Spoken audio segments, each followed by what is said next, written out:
اقرأ باسم ربك الذي خلق خلق الإنسان من علق اقرأ وربك الأكرم الذي علم بالقلم علم الإنسان ما لم يعلم كلا إن الإنسان ليطغى أن رآه استغنى إن إلى ربك الرجعى أرأيت الذي ينهى عبدا إذا صلى أرأيت إن كان على الهدى أو أمر بالتقوى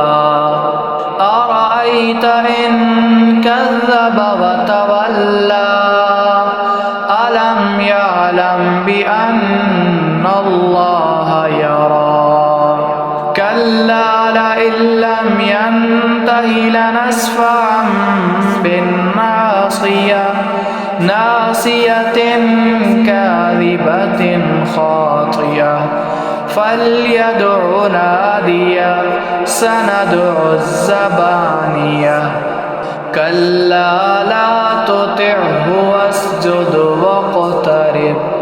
تو اپنے رب کے نام کے ساتھ پڑھ جس نے پیدا کیا، اس نے انسان کو جمے ہوئے خون سے پیدا کیا۔ تو پڑھ اور تیرا پالنے والا بڑی عزت والا ہے۔ جس نے علم کو قلم سے سکھایا، اللہ نے انسان کو وہ سکھایا جو وہ نہیں جانتا تھا۔ یہ بات صحیح ہے کہ بے شک انسان ضرور حد سے نکل جاتا ہے، اس وجہ سے کہ اس نے اپنے آپ کو دیکھا کہ وہ بے پرواہ ہو گیا۔ کچھ شک نہیں کہ تیرے رب کی طرف لوٹنا ہے۔ کیا تو نے اسے دیکھا ہے جو روکتا ہے ایک بندے کو جب وہ نماز پڑھتا ہے؟ کیا تو نے دیکھا اگر وہ راہ پر ہوتا یا وہ اللہ سے ڈرنے کا حکم کرتا؟ کیا تو نے دیکھا کہ اس نے جھٹلایا اور اس نے منہ موڑ لیا؟ کیا وہ نہیں جانتا کہ بے شک اللہ دیکھتا ہے؟ کوئی بات نہیں، اگر وہ نہ رکے گا تو ضرور ہم اسے پیشانی کی چوٹی کے بل پکڑ کر گھسیٹیں گے، ایسی پیشانی جو جھوٹی گناہ گار ہے۔ پھر چاہیے کہ وہ اپنی مجلس والوں کو بلا لے، جلدی ہم دھکیلنے والوں یعنی فرشتوں کو بلا لیں گے۔